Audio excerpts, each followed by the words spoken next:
Всем привет! Уезжаю в столицу на работу, поэтому приходится записать второе видео подряд, потому что складываются технические сложности, чтобы выпускать видео, точнее записывать видео в Москве.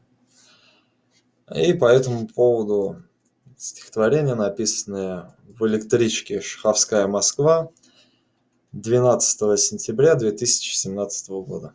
Пометочка стоит. Задул мне в спину ветер перемен, мои ноги ускоряя, жизнь, не терпевшая измен, стрелку компаса вращает.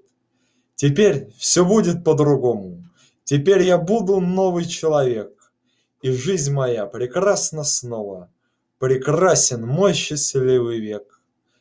Я буду жить, как я хочу, я буду пить вино и бить бокалы, смотреть на звезды, говорить люблю, менять любовниц, города и страны.